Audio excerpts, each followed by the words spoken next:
Bonjour, donc voici la troisième séance d'explication sur le cours de Cristallo. Alors sur ce cours, je commençais en expliquant les différents plans d'atomes. Alors vous avez un atome, par exemple l'atome ici au centre, cet atome qu'on prend comme référence. Ce qu'il faut comprendre dans le chapitre de Cristallo, c'est que les atomes, ils vont toujours essayer de se placer le plus près possible les uns des autres, comme si c'était des boîtes de ping-pong des balles de ping-pong dans une boîte. C'est-à-dire que si vous avez cette balle au centre, tout autour, il va y avoir 6 balles qui vont s'accrocher pour être le plus près possible.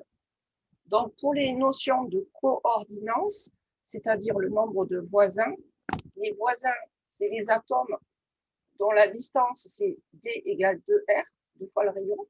Donc, c'est des atomes qui ont un point en contact qu'on va compter.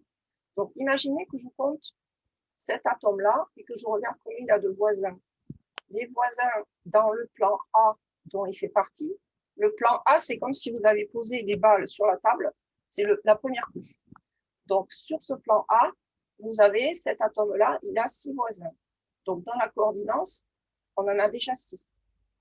Et ensuite, une structure cristallisée, elle ne peut pas cristalliser que sur un seul plan. Il va y avoir aussi des plans d'atomes au-dessus et il peut y en avoir aussi en dessous. J'ai posé les atomes sur la table en disant c'est mon premier plan, mais en dessous, puisque c'est une structure cristalline qui est à l'infini dans toutes les directions, en dessous de ce plan A, il y a aussi un autre plan d'atomes. Ce n'est pas une table en réalité. Donc si je regarde le plan qui est au-dessus du plan A, donc verticalement, c'est comme si j'avais déjà ici ma première couche de balles de ping-pong bleu, et au-dessus, au niveau 2, je vais mettre des balles de ping-pong d'une autre couleur, par exemple des balles violettes. Donc là, j'en ai posé une, et si j'essaie d'en mettre d'autres, parce que ce plan B, il va être constitué aussi d'un certain nombre d'atomes, donc regardez, j'augmente le nombre d'atomes. Si j'en mets un deuxième, je ne peux pas le mettre au-dessus de 3 autres atomes, parce que là, vous voyez qu'il y a une surface en commun, ce n'est pas possible. Donc, je pourrais le mettre ici, mais dans ce cas-là, il y aurait trop de vide. Si je dois toujours les mettre de façon le plus près possible. Donc, le plus près possible, ça va être un ici, et puis le troisième ici. À chaque fois, ce sera à la verticale de 3 atomes. Donc, si ma couche bleue, c'était le premier niveau de balle de ping-pong sur la table, au-dessus, je vais avoir la couche numéro 2, le plan B. Alors, pourquoi on appelle ça plan A, plan B? Parce que verticalement, on voit on est légèrement décalé. Si j'avais voulu refaire un plan A au-dessus de mon premier plan A, il aurait fallu que je mette les atomes ici, par exemple, ici et là. Et là, en violet, je dirais, j'ai un deuxième plan A qui s'appelle pareil parce qu'à la verticale, on a l'impression que c'est le même. Le problème, c'est que si je pose une balle pile au sommet de la balle d'avant, elle va rouler, elle va tomber dans le creux entre 3 autres balles. Donc, je suis obligée de les décaler. Donc, le plan B, c'est une possibilité au-dessus du plan A. Et ensuite, le plan C, ici, c'est une autre possibilité. Soit que, au lieu de placer l'atome ici, j'ai commencé à en mettre un là, puis le deuxième, je l'aurais mis ici, et le troisième, je l'aurais mis là. Mais sur ce dessin-là que je suis en train de faire, ce serait à la place de ceux qui sont violets. Ce serait le deuxième plan. Donc, en fait, ce plan-là, j'ai choisi de le placer différemment. Voilà. Donc, c'est toujours posé sur 3 atomes bleus. Donc, ici, en bleu, on a le plan A. Et juste au-dessus du plan A, on a un plan qu'on va appeler C. Pourquoi on l'appelle C? Parce qu'on l'appelle différemment de l'autre. Vous voyez que verticalement, on n'est pas placé pareil. Et au-dessus du deuxième plan, au-dessus du plan B, je pourrais mettre un plan C, donc qui serait ici. Et puis après, il y en aurait un autre là. Et un troisième là. Donc maintenant, mon dessin, il n'a plus la même signification. Vous avez le plan vert, c'est le troisième niveau. Au premier niveau, vous avez le plan A en bleu. Au deuxième niveau au-dessus, vous avez le violet. Et au troisième niveau encore au-dessus, vous avez un plan C. Donc, maintenant, on va regarder par rapport à un plan A. Le plan A, ce sera toujours le plan de base. C'est celui, vous voyez, qui est tout en bas ici. Là, vous avez le plan, c'est la référence d'altitude. Donc, je pourrais insérer un objet, une ligne. Donc, ça, c'est la ligne de base. Vous voyez? Donc, cette ligne-là, que je vais faire un petit peu plus épaisse.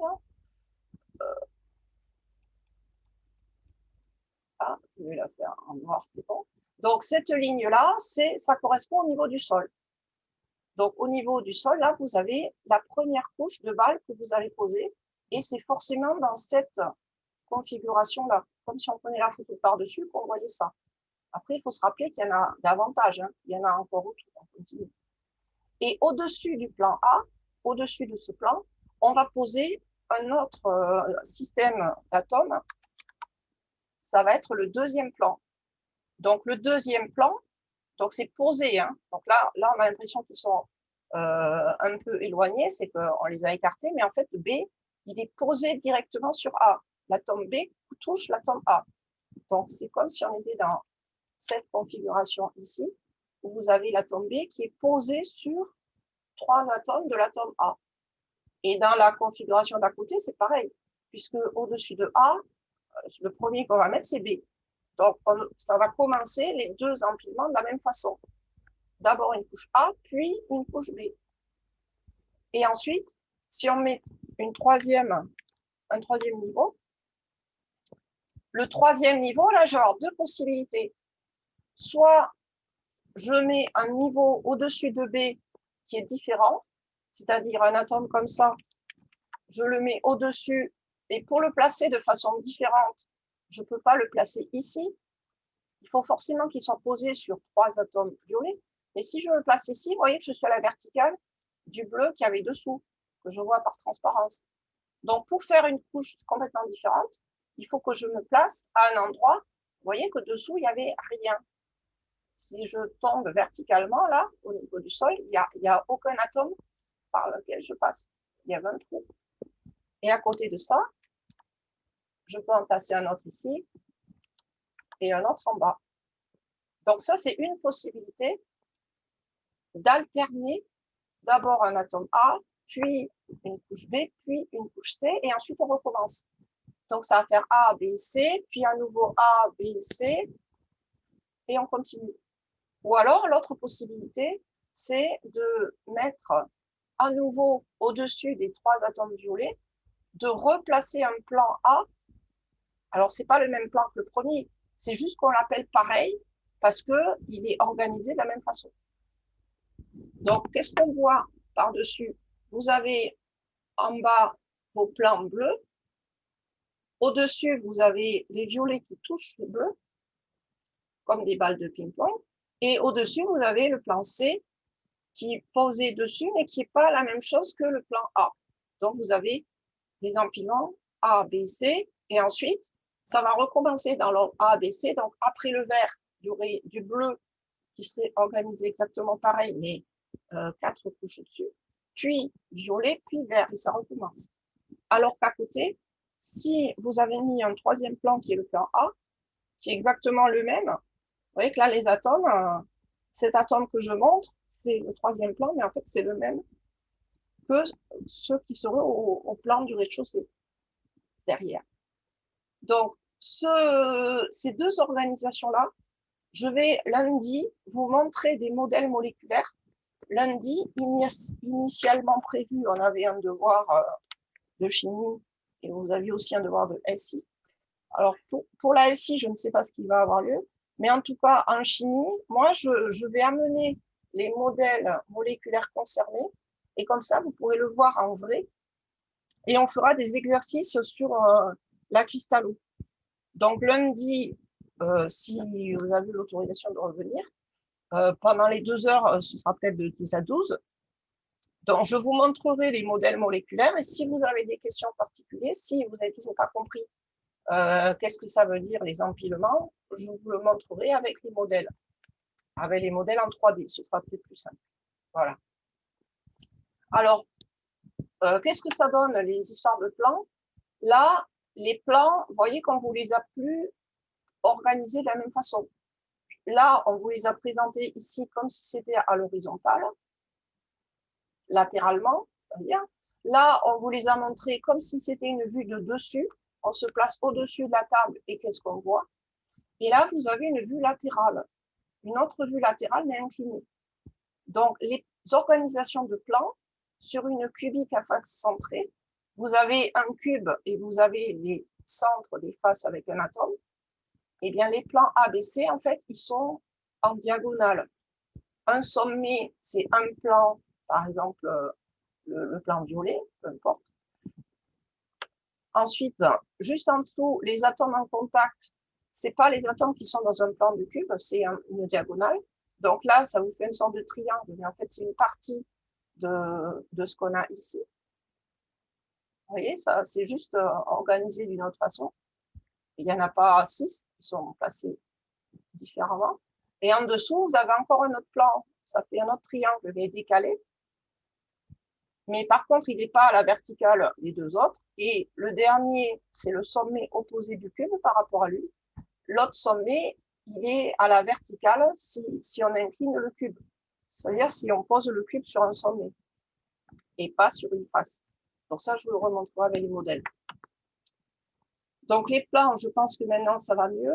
Alors maintenant, je reprends l'histoire de coordinance, le nombre de voisins.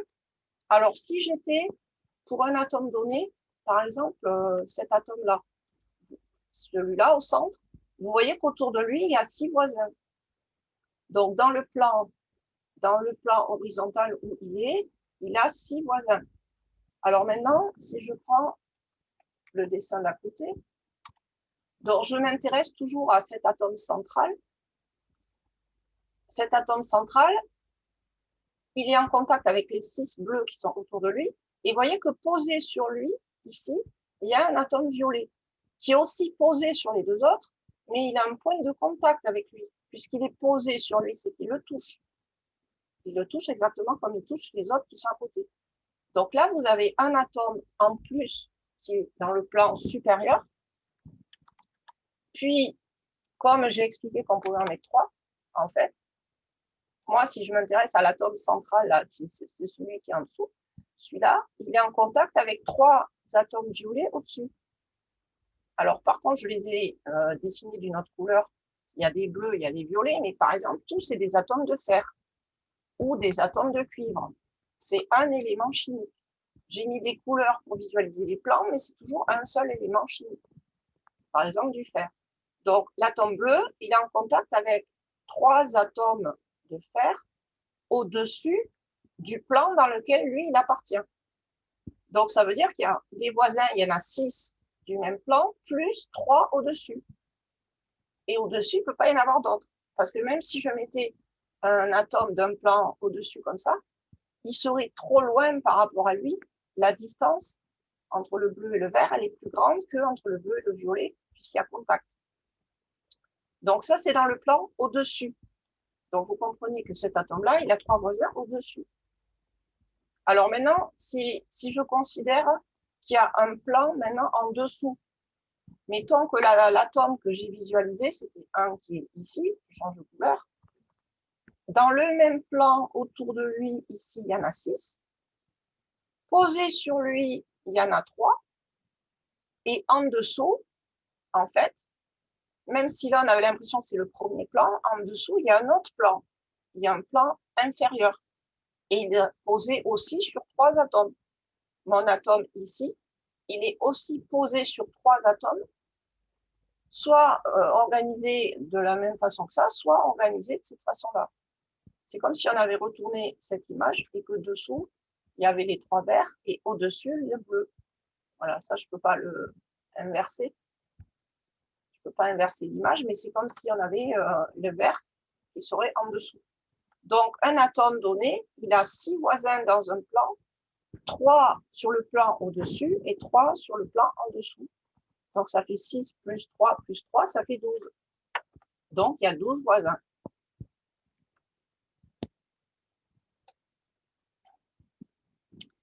Alors, est-ce que j'ai déjà répondu sur les histoires de plans et les histoires de coordination, ceux qui m'avaient posé la question? Est-ce que maintenant c'est bon? Ça va mieux? Oui, merci. D'accord. Sachant que je peux toujours y revenir lundi 25 avec les modèles. Hein. Si ça ne va toujours pas, je vous montrerai précisément. Alors maintenant, la question la plus compliquée.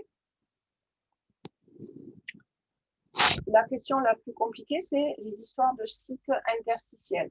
C'est le fait de dire que dans une structure, même si c'est du cuivre, du fer, de l'or, on a l'impression que c'est quelque chose de solide, et pourtant il y a du vide.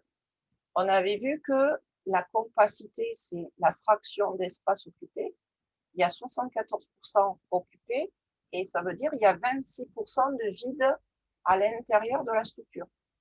Le vide, c'est les trous. On voit ici, on pourrait mettre un atome ici sur une arête. Si on voit l'arête du cube, c'est qu'il n'y a rien. Donc, je pourrais mettre un atome ici. Par contre, cet atome que je vais placer là, il faut qu'il soit beaucoup plus petit que les autres.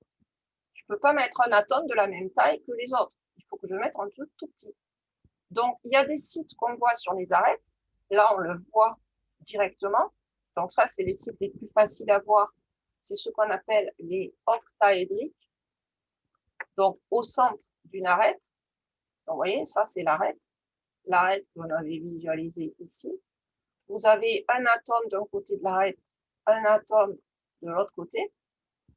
Donc, ce soit celle-là, arête. Donc, un atome d'un côté, un atome de l'autre. Et vous avez un atome au centre de la maille. Regardez si je suis ici. Vous avez un atome d'un côté, un atome de l'autre sur l'arête. Il y a un atome au centre de la maille qui est à la même distance que les autres. Ça se voit là avec le modèle en 3D. Et il faut aussi se rappeler qu'on a un atome sur le cube d'à côté. Il va y avoir cette structure qui se répète. Donc, on va avoir un atome sur la maille d'à côté. Et donc, c'est exactement pareil avec, après l'atome qui est en dessous, ici, il a la même distance, et un autre au-dessus. Donc, on va appeler ça un site octaédrique.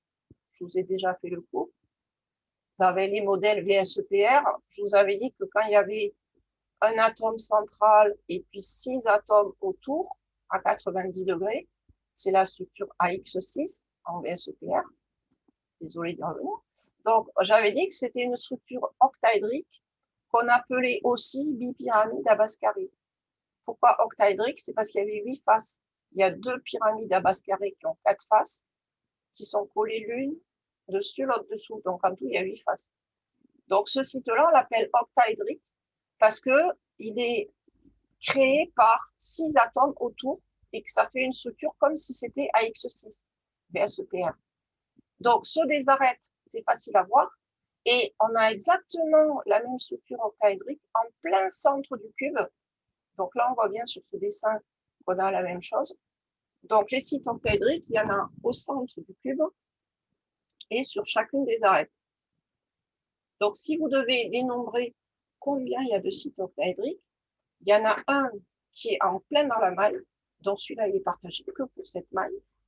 Et ensuite, les arêtes. Vous avez déjà fait compter, je crois, combien il y avait d'arêtes sur un cube. Donc, il y en a 4 horizontalement, les 4 verticales, plus 4 encore en dessous. Donc, il y a 12 arêtes. Donc, un qui est au centre de la maille. OK. Ensuite, il y a 12 arêtes. Et chaque arête, elle est coupée en 4. C'est pour ça que je multiplie par un quart, parce que je divise par 4. Parce que si vous avez un atome sur une arête ici,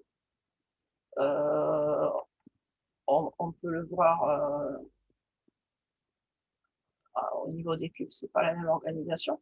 Mais bon, c'est comme s'il était commun à 4 cubes. Il y a ce cube qui est représenté, le cube qui serait posé au-dessus de celui-là, donc il est aussi en partie dedans. Puis là, vous passez un pas latéralement, le cube qui est à côté et le cube qui est au-dessus. Donc là, c'est comme si vous aviez 4 cubes, 2 en dessous et 2 en dessus. Et lui, sur cette arête, l'arête, elle est commune à ces 4 cubes. C'est comme si on se place ici, vous voyez, sur cette arête violette. Cette arête violette, elle est partagée entre le cube ici, celui qui est au-dessus, lui et lui qui est derrière. Donc, cette arête violette-là, elle est partagée en 4 cubes qu'il y a autour. Et donc, quand vous coupez, 1 plus 12 fois 1/4, ça fait 4. Donc, il y a 4 endroits où on pourra mettre un atome. Et ensuite, vous trouvez les dimensions d'atomes. Comme je vous ai dit ici, si on met un atome, il faut qu'il soit tout petit. Alors, tout petit comment? C'est le rayon du site octaédrique. Et l'atome, au maximum, il pourra avoir ce rayon, sinon il peut être plus petit que ça. Donc, c'est représenté ici. Vous voyez que là, on a supposé que sur une face du cube, on avait les atomes en contact. Donc là, j'ai 4 sommets et celui qui est au centre. Ils sont en contact, ça vous fait un point. Et là, j'ai représenté le trou dans lequel pourra se placer un atome. Mais un atome, il peut venir même s'il est un peu plus petit. Donc là, quand on fait le calcul, c'est de la géométrie, vous avez la longueur de l'arête, c'est petit a, dans le cube, on l'appelle petit a. Ensuite, il faut enlever 2 fois le rayon. Et puis, il va vous rester le diamètre globalement. Donc, si vous coupez, si vous faites une flèche insérée comme ça, si vous prenez de là à là, cette direction-là, par rapport à une arête, c'est l'arête divisée par 2. Et pour aller de là à là, donc là, il y a une partie, la première partie, ça va être le rayon. Et ce qui va rester, le complément, c'est le rayon du site octaédrique. Donc oui, je l'ai représenté ici. Ça revient au même. Donc, une arête A sur 2, la moitié d'une arête, c'est un rayon de l'atome du site plus un rayon du site octaédrique RO. Et au maximum, on trouve que si vous avez grand R, le rayon du fer ou le rayon de l'argent, le rayon de l'or, à l'intérieur de la structure, on pourra mettre un atome maximum de 41% du rayon. Donc, il faut que le rayon il soit plus que 2 fois plus petit, si vous voulez pouvoir mettre. Donc, en général, dans les structures, ce qu'on peut mettre, c'est l'hydrogène, ça c'est tout petit, le carbone et l'azote. Un exemple que vous connaissez, c'est mettre des atomes de carbone dans une structure de fer, et on appelle ça de l'acier. L'acier, c'est du fer avec une partie de carbone. Mais les atomes de carbone, ils vont se retrouver dans les sites octaédriques, c'est-à-dire dans les trous. Alors, le deuxième type de site qui est plus difficile à voir, celui-là, c'est celui qu'on appelle un site tétraédrique, c'est-à-dire qui est entre 4 atomes. Alors, entre 4 atomes, si vous prenez 7 atomes en bleu, ça, c'est le sommet, et ensuite, il va être posé sur 3 atomes, ces 3-là, vous voyez? Donc, cet atome au sommet, il est posé sur 3 autres atomes. Et bien, au centre, il va y avoir un tout petit trou. Alors, une autre façon de vous le montrer, c'est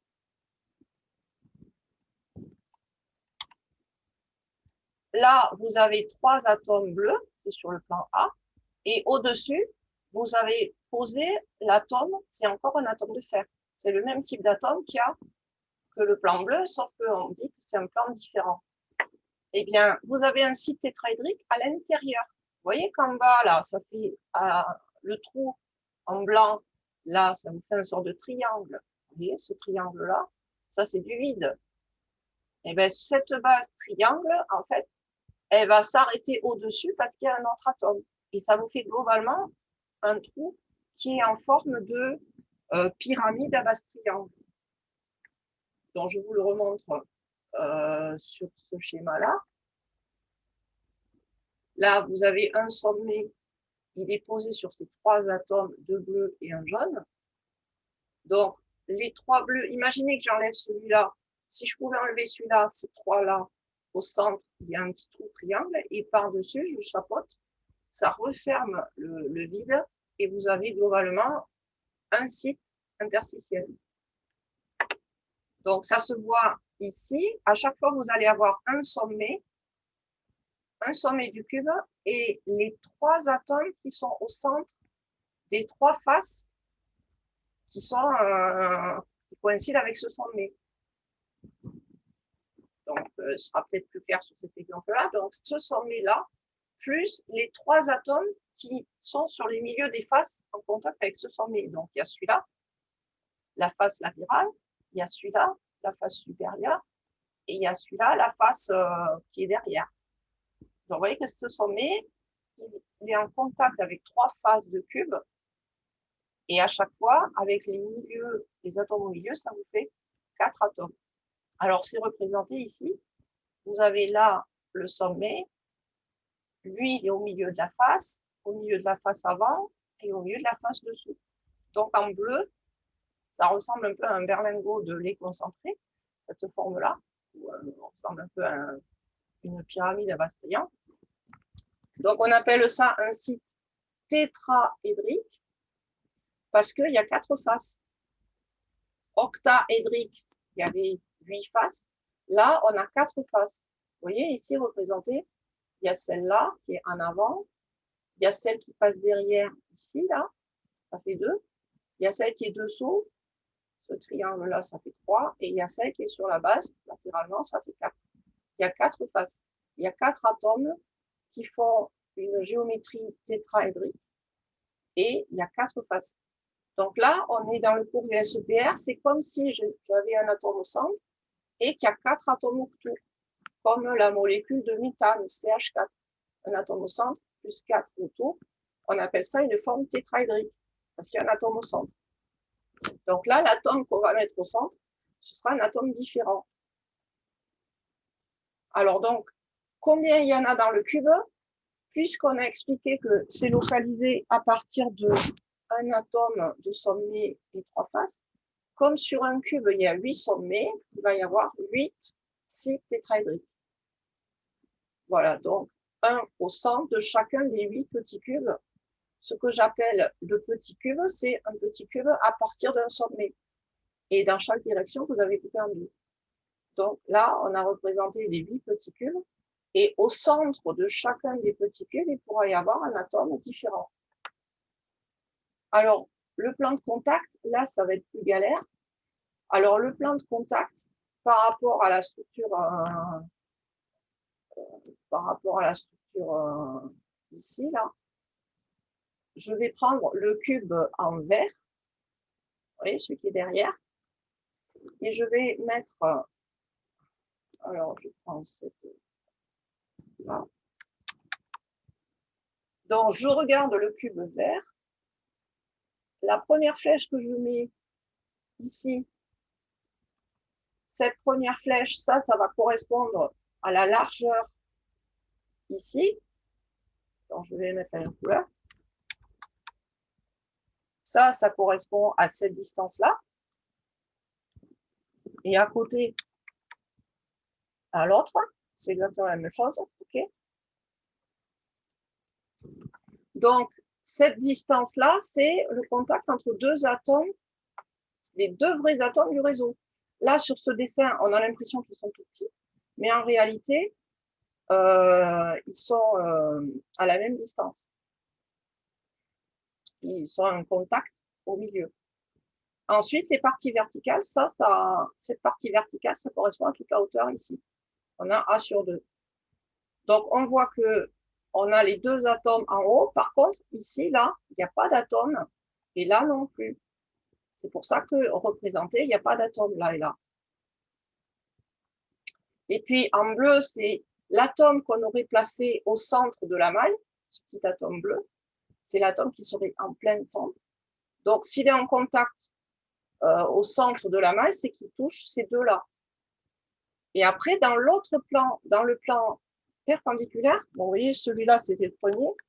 Si je mets le plan perpendiculaire, dans l'autre plan perpendiculaire, on voit qu'en haut, il n'y a pas d'atomes.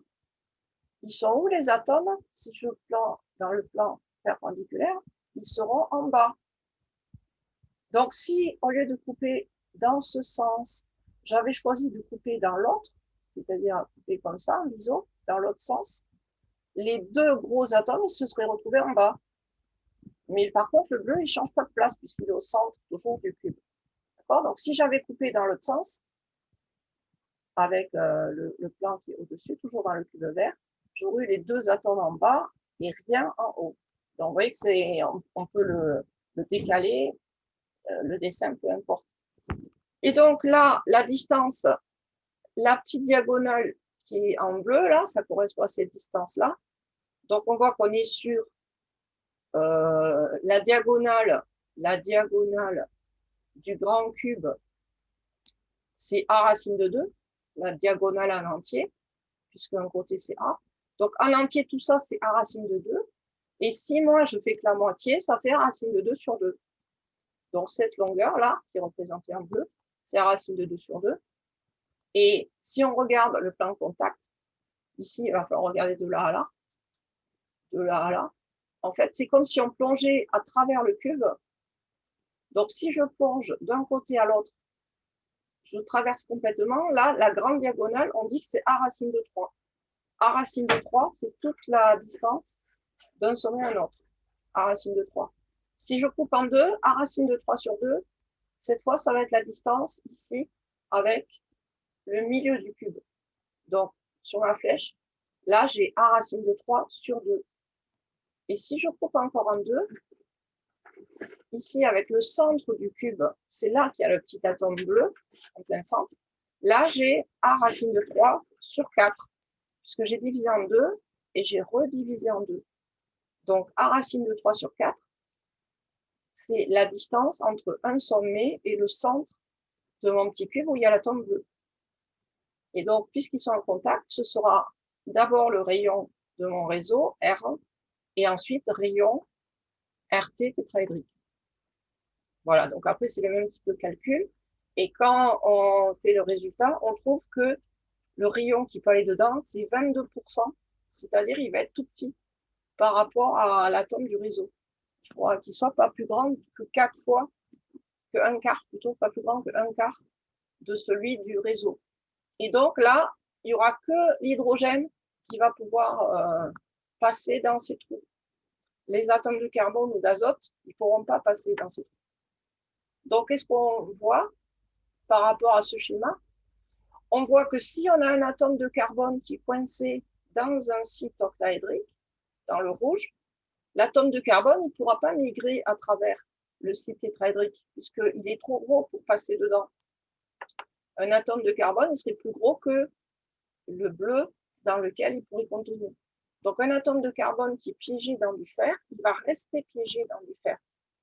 Alors que si vous avez un atome d'hydrogène ou la molécule H2, le dihydrogène, si vous avez du dihydrogène dans une bouteille en acier, il va pouvoir passer dans la paroi, le dihydrogène, parce qu'il va passer alternativement dans les gros sites octaédriques rouges, puis il va passer dans un site tétraédrique, et à côté, il va y avoir une autre maille, il va pouvoir passer dans l'autre site tétraédrique de la maille à côté, puis octaédrique, puis tétraédrique.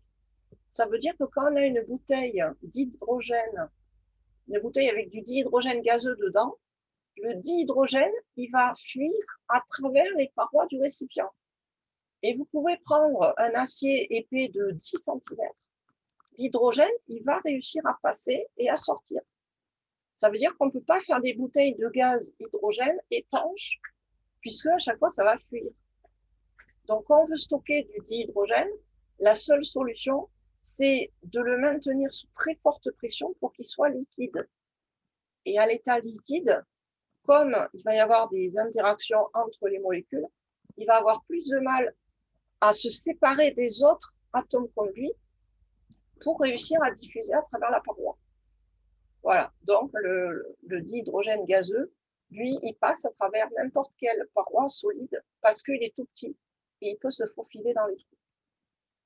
Voilà, donc ça, les sites tétraédriques, octaédriques, ça aussi, pour lundi, j'ai prévu un exercice où on redessine les différents sites, on les recompte, on recalcule la distance. Comme ça, si vous n'aviez pas compris cette démonstration en cours, on la refera. Voilà, et ensuite, ça, c'est des définitions où il n'y a pas grand-chose de compliqué. Donc, on vous dit que si vous avez des éléments chimiques dont les deux rayons sont à peu près équivalents, l'atome supplémentaire, là, la sorte d'anomalie, elle ne pourra pas se placer dans un site, un trou, puisqu'il est trop gros. Et donc, il va déformer, il va se faire une place, il va pousser les autres du réseau. Et là, on appelle ça une solution de substitution. Substitution, ça veut dire il a remplacé un atome du réseau. Alors qu'à côté, si vous avez un atome qui est suffisamment petit, il va pouvoir se mettre, là on voit que c'est dans le site octaédrique, puisqu'il est autour de 6 atomes du réseau, et il s'est placé là sans déformer l'atome du réseau. Donc là, on dit qu'il est en insertion dans un site tétraédrique ou octaédrique. Voilà, là après, ça, j'ai essayé de compter, c'était pas difficile. Et puis, ça, c'est d'autres exemples où on voit les différentes propriétés. Voilà, donc, si vous avez des questions là-dessus, je pourrais y revenir, mais ce n'est pas fondamental. Diamant ou graphite, c'est peu probable qu'on vous pose ça en colle. On va plus vous poser, en général, des exercices de style cubique à face centrée, placer des atomes dans les trous et voir est-ce que ça peut se placer ou est-ce que ça doit remplacer un atome du réseau. Ça va être plus ça le type d'exercice. Et donc, pour lundi, j'ai prévu qu'on cherche ensemble 2 exercices. Je relèverai toujours l'exercice sur l'azobenzène, si vous ne l'avez pas perdu, puisque ça fait 3 semaines. Là, au moins, vous aurez largement du temps pour le finir. Donc, à la place du devoir, je relèverai celui sur l'azobenzène, si vous l'avez. Et de toute façon, ça comptera forcément pour le semestre suivant, puisque le conseil de classe, il est l'après-midi. Voilà. Est-ce que vous avez d'autres questions ou ça va? Non, ça va. Pas de mon côté. Ok. Bon, donc je déconnecte. Le temps que ça enregistre, il faudra peut-être 10 minutes. Et ensuite, on se reconnecte pour l'informatique. Allez, à tout à l'heure.